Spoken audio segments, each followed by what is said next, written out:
Even when you feel low, you can still go. Even when you feel slow, you can still go. Even when there's no hope, you can still go. I never answer to no, man, I still go. Go, go, go, go, go, go, go, go, go, go, go, go, yo, go, go, go. Hustle hard, hustle every single day. I'll be making moves till I'm buried in my grave.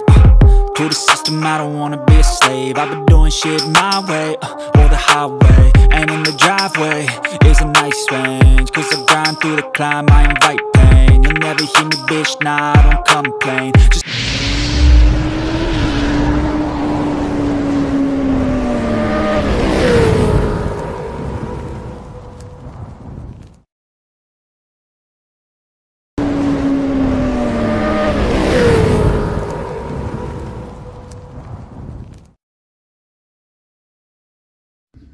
Yes, mga kadiskarte, isang magandang araw muli. So, welcome back to my channel, mga kadiskarte. For this video, meron naman tayong didiskartehan ngayon, mga kadiskarte. Yun ay ang ating motor. So, sa gamit nating motor, mga kadiskarte, bali nagka-problema yung caliper ng disc brake rotor natin. So, minor lang naman siya, pero importante talaga na maayos natin yan kasi may something na stuck up sa caliper niya. So yun yung didiskartehan natin ngayon, mga kadiskarte, para maging swabe na yung brake ng ating motor. At isa din dito, mga kadiskarte, bali yung mga ganitong minor problem lang ng ating motor, so na pwede naman din nating didiskartehan para magkaroon tayo ng tipid tips, saka iwas na rin tayo sa labor payment yan. So huwag natin ito patagalin, mga kadiskarte, let's do it! Yes, mga kadiskarte, bali ito na yung gamit natin na Raider 150. So didiskarte tayo ngayon para sa ating mot-mot na nagkaroon lang naman ng konting problema sa ating mga kadiskarte, yung caliper natin.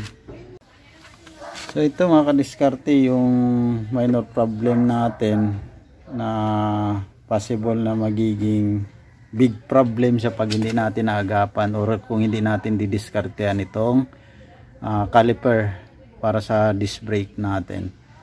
So minor problem pa lang yung start nito, so dapat ayusin na natin or didiskartehan na natin para hindi na maglaki yung problema ng ating mot-mot. So as you can see, mga kadiskarte, ang hirap niyang iikot. Naka center stand tayo ito, mga kadiskarte. Naka-float yung tire natin. So you can see, mahirap siyang iikot. Gawa nung caliper natin, yung slider na nasa loob. Ito ng dalawa yan, magkabilaan, mga kadiskarte. Pero pa dito sa kabila.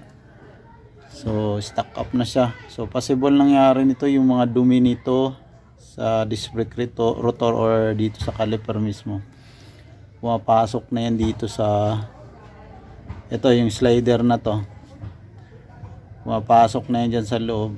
Then umiinit itong caliper natin habang ginagamit natin sa brake. So titigas yan sa loob. So possible stuck up na talaga. Kaya mahirap siyang ipihit. Kaya minsan pagka nagabiyaya ako, parang mahirap siyang patakbuhin pagka galing ka sa preno. Kasi ayaw na tong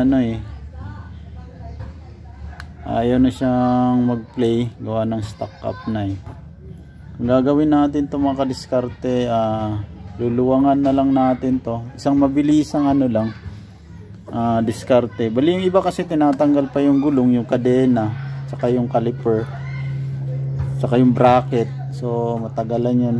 So isang mabilisan, kaso maano pa man din ito, mga kadiskarte, gumagalaw pa man din talaga siya. Kailangan lang natin ng lubricant dito. Tatanggalin na natin tong bolt nito. Then yung isa dito sa kabila to. So luluwangan natin din tatanggal na natin tong caliper. Tapos sa time naman na lagyan natin ito ng grasa, maging lubricant niya mga kadiskarte. So yun, no. So yan yung minor problem na lang na didiskartehan muna natin ngayon. Kita nyo naman, no, hirap iikot.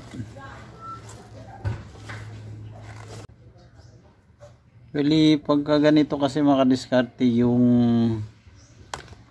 problema ng caliper natin, kapag stuck up na tong slider natin dito sa may caliper nya, dalawa, magkabilaan, harap likod, bali ang mangyayari ito mga kadiskarte, yung brake pads natin mabilis siyang mapudpud. So yan yung isa sa magiging ano natin dyan, mabigat na maintenance din, kasi bibili ka lang parati ng brake pads. Gawa ng ang problema is yung sa slider lang ng caliper natin papuntang ano, bracket.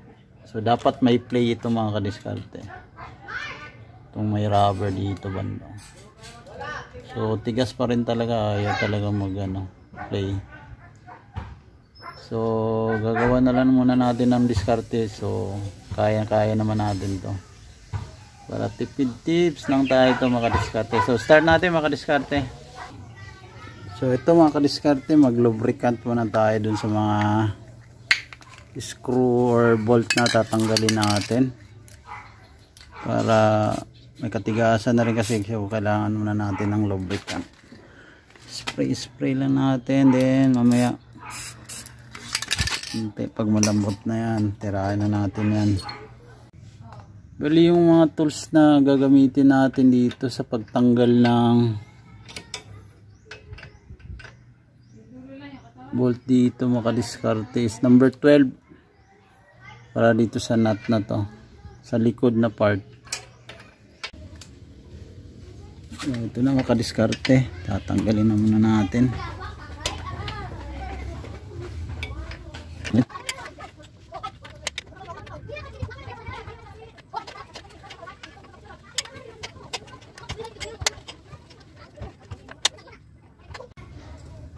Bali ito mga kadiskarte, tanggalin muna natin yung brake pads, then yung cover ng allen rubber, digpit na muna natin sa gilid, baka mamaya matapon.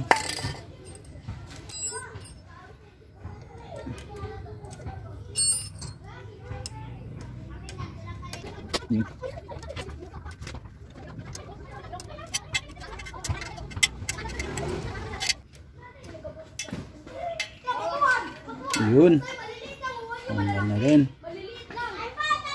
Yan na yung isang pin natin sa brake pads.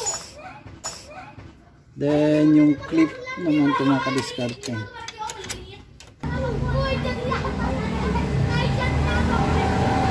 So medyo matigas pa yung brake pads, medyo i-push lang natin konti itong brake pads mga kadiskarte, para mahugot natin isa-isa.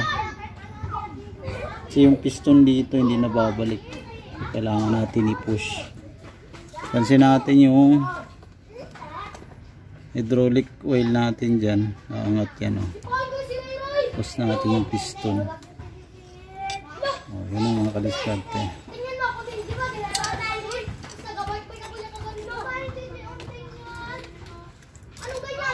Okay, one in down.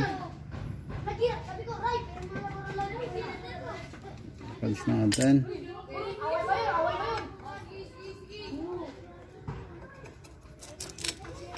Yun, oh. Kailangan na rin ng linis to.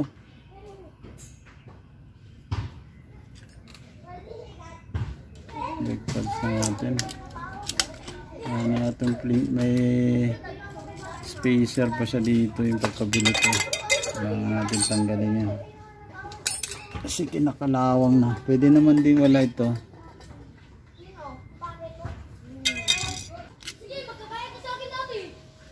Nabubulok na yung spacer niya na plate.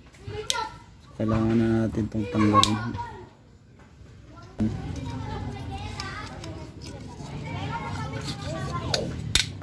Yun.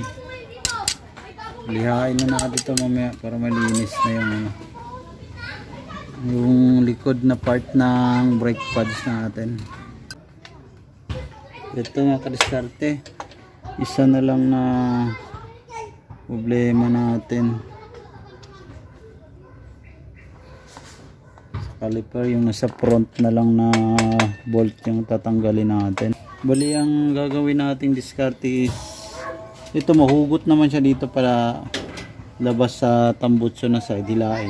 So kailangan lang natin i-adjust yung ating tambutso. So ida-down muna natin to, luluwangan lang natin tong isang tornilyo dito mga kadiskarte para mahugot na natin tong caliper ng magrasahan natin at babalik na sa dati niyang laro, yung play. So mawawala na yung stock up nito.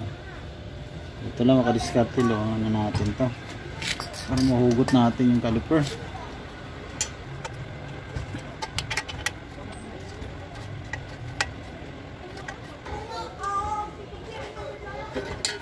Yun, oh. Woo! Tama kadiskarte, malapit na rin natin matapos to. Mababaklas rin natin itong caliper na to.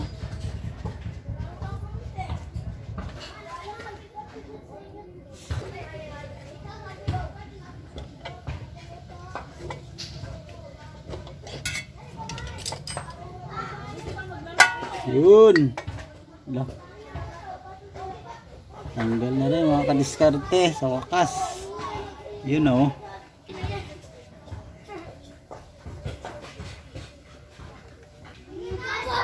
Para ma-solve natin yung problema ng caliper natin. So kahit hindi natin binaklas ng gulong, yung chain, yung bracket, so doon mismo tayo nagtanggal sa caliper na mas pinakamadaling paraan na makita kaagad natin yung problema dito sa slider niya na barado. Ito mga kadiskarte, dalawa. Yung isa hindi na natin matanggal doon sa kanyang bracket kasi nga medyo may katigasan. So okay lang naman din hindi siya matanggal dito mga kadiskarte. Importante yung nasa loob ng caliper, ito, na labas natin siya dito kasi dito tayo maglalagay ng oil na lang siguro, or tingnan ko kung meron pa akong stock na ano dyan ng grasa. So yung isa andito pa, pwede naman din nating tanggalin kasi nahugot na natin lahat. So dito proceed tayo sa isa para lumabas yung kanyang pinaka dulo doon sa caliper, yung pinakaloob niya, para malinis na rin natin. And nasa harap ito na part na makadiskarte. Yung isa is yung bandang likod is nandito pa, huhugutin na natin ito mga kadiskarte gamit yung ating plier. Yan, o. Yan, o, makadiskarte. So yan, kita na natin yung pinakadulo nito. So yan yung medyo, ayun, no, mga kadiskarte, may tubig na siya, oh. So mas maganda panlinis nito, gamitan natin ng cotton buds. So ito na mga kadiskarte, bali natanggal na natin yung mga slider niya, harap at likod. So yun, kitang kita na natin yung problema dito sa ating caliper. So meron akong mga cotton buds dito mga kadiskarte, ito yung gagamitin natin panlinis hanggang loob. So gamitan lang muna natin ito ng oil. Yan, gagamitan natin ng cotton buds para makuha mo na niligas na mga dumi sa loob, yung nagkukos ng yung stock up.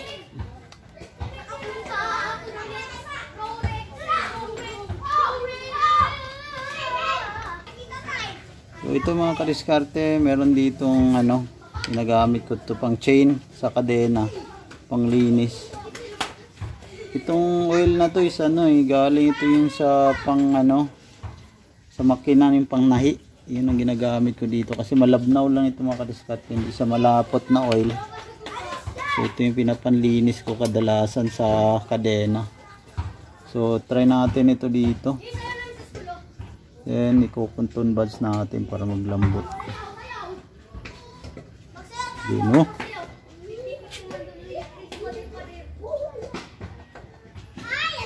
Dumi talaga mga kadiskarte oh.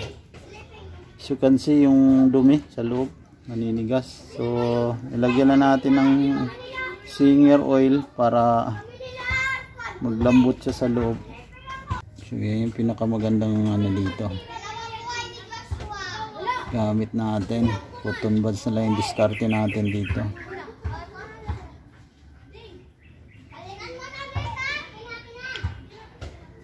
Grabe oh. Parang putik na sa loob mga kadiskarte. Kita nyo naman. Ito naman tayo sa kabila. Babalikan na natin yan. Papalambutin. Dito sa kabila medyo hindi naman siya masyado madumi. So ganito lang yung diskarte nating ginawa doon sa paglinis natin ng caliper. No need na tanggalin lahat, gulong, mga kadena, bracket. So at least mamaya mabilis na lang natin yung ibalik. So dahil malambot yung cotton buds, pang finishing natin itong tela. Basahan.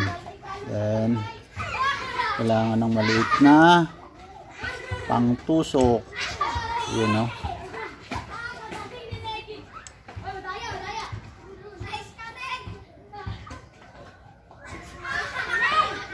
Para matuyo sa loob. So itong mga slider mga kadiskarte, linisan na lang din natin gamit yung toothbrush. Ito ang sabon natin na medyo mabula konti. So ito mga kadiskarte, wala tayong degreaser. Itong kailangan natin, sasabunan na lang natin to.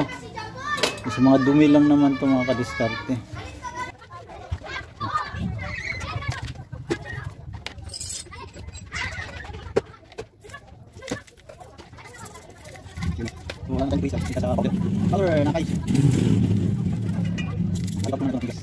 So papatuyin lang natin to ng ano, gamit yung basahan natin. Gagawin lang natin yan sa loob.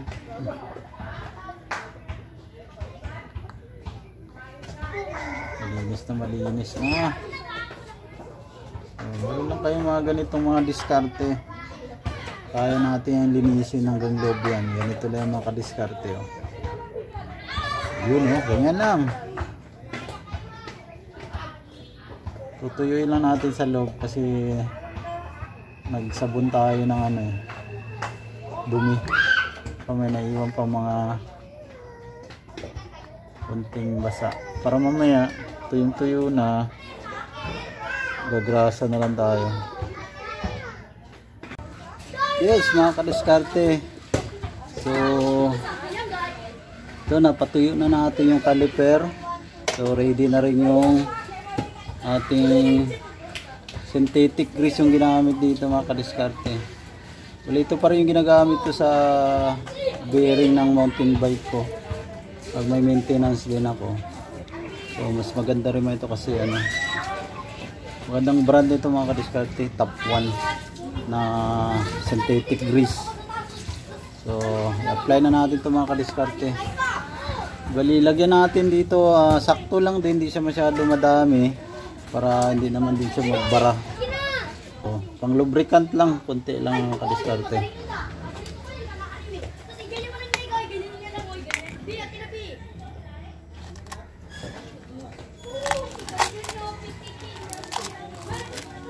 Yan, dami pa itong naka-reserve kong grasa dito. Yan mga kadiskarte, kulay blue pa yan. Special na grasa ito mga kadiskarte.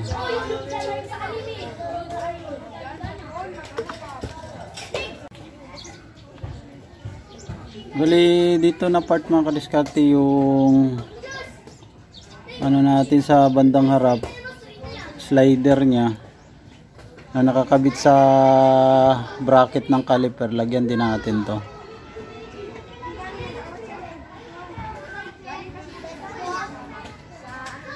Hindi na natin tinanggal dito para mabilis tayo. Then yung slider din natin sa sa bandang likod dito, yan.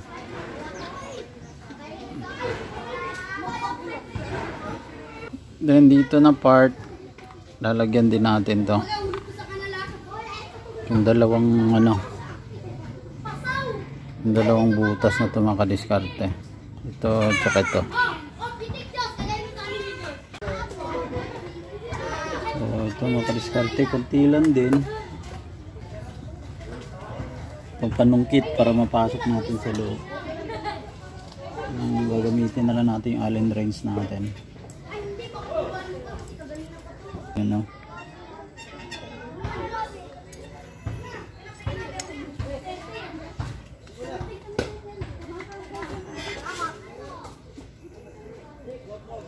Yan o.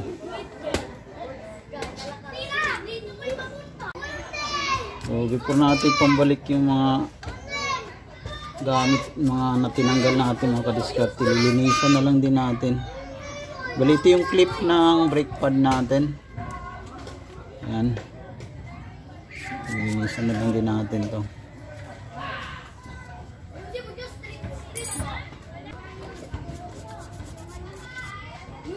Yung kanyang screw sa brake pads, then yung bolt natin sa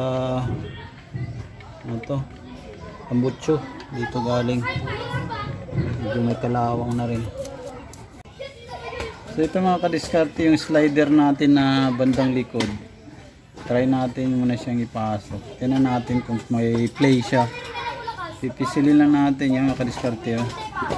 Bumabalik na siya. Bumabalik na. May play na siya konti. So installation na tayo mga kadiskarte. Bali, ipasok muna natin sa bandang unahan mga kadiskarte yung isang slider natin sa harap.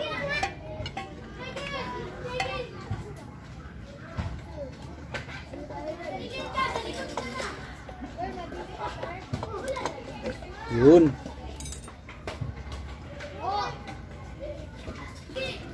Yung bandang likod natin is gamit natin number 12 natin na wrench.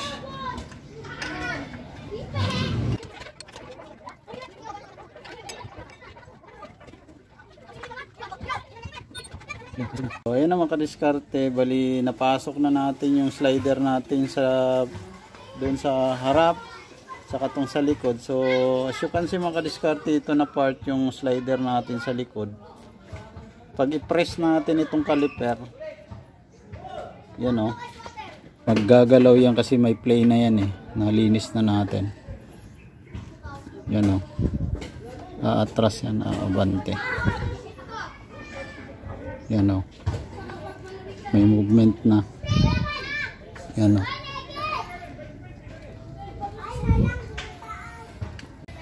so ito na part mga kadiskarte, bago natin i-install dito sa caliper natin itong brake pads, lilinisan muna natin yung konting kalawang. Yan kung saan natin kalawang na spray tayo kanina, baka natalsikan ng oil. Kailangan natin linisin yung this brake rotor natin. Yung brake pads mga kadiskarte, install na natin. So dapat ito nakakawit ito doon sa may bandang dulo ng caliper natin, sa may bracket.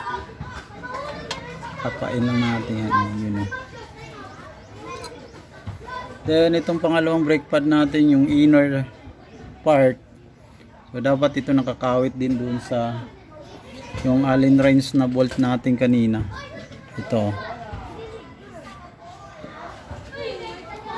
Dito yan sa kakawit ng mga kadiskarte ito. Pasok lang natin dito sa caliper. Yan o. Ito yung mga kadiskarte. Yan o. Yun. Ayos na. Natin yung dalawang brake pads muna kadiskarte. So ilagay muna natin tong clip ng brake pads natin.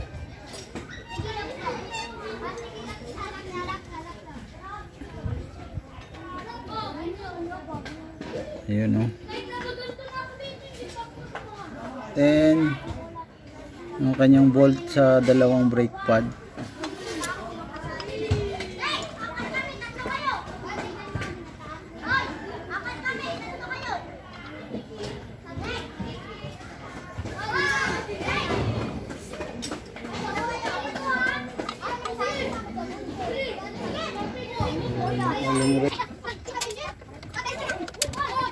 Ngayon ako diskarte, tuloy-tuloy yung pagdikit natin.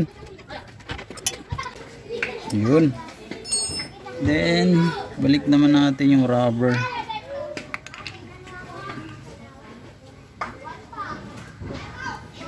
So ganyan lang kadali yung mga kadiskarte. Yun o. Nabalik na natin yung part ng caliper natin. Then kailangan din natin ibalik itong bolt ng ating tambutso.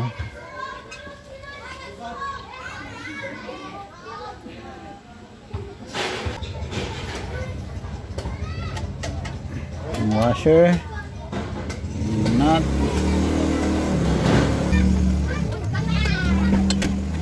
So kailangan natin ang pangkontra.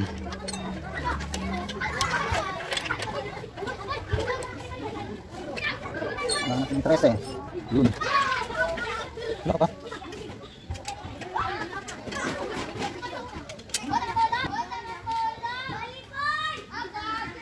Yun. So kailangan masipat din natin yung clearance dito mga kadiskarte. Na hindi tatama sa tambutso. So yan, okay na yan.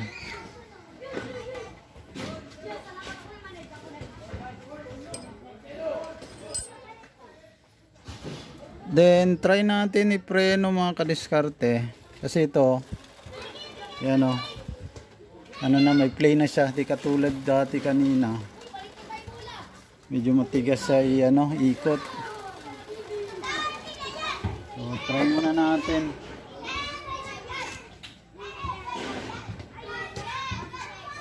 Yung function ng slider natin. So papump muna natin tong brake pads natin mga kadiskarte, para yung piston ng caliper natin uurong pa siya doon. Yan, papump lang natin. Yan mga kadiskarte. Yan mga kadiskarte, gumugulong na siya. Yan. So play na tayo mga kadiskarte. Whoop. Yun o. Whoop. Okay na. Yes mga kadiskarte. So yan na yung output natin ngayon na diniskartehan natin para sa video natin yung mga kadiskarte. So done na natin yung problem sa baradong caliper. So yan yung output natin dyan mga kadiskarte. You know, talagang kondisyon na naman yung ating motor. Si Raider 150. Yan o mga kadiskarte. Yes mga kadiskarte. So job well done sa araw na to para sa caliper maintenance natin para sa ating mod. So hanggang dito na lang po muna yung video natin mga kadiskarte. Thank you for watching, and don't forget to like, share, comment, subscribe. Bye bye.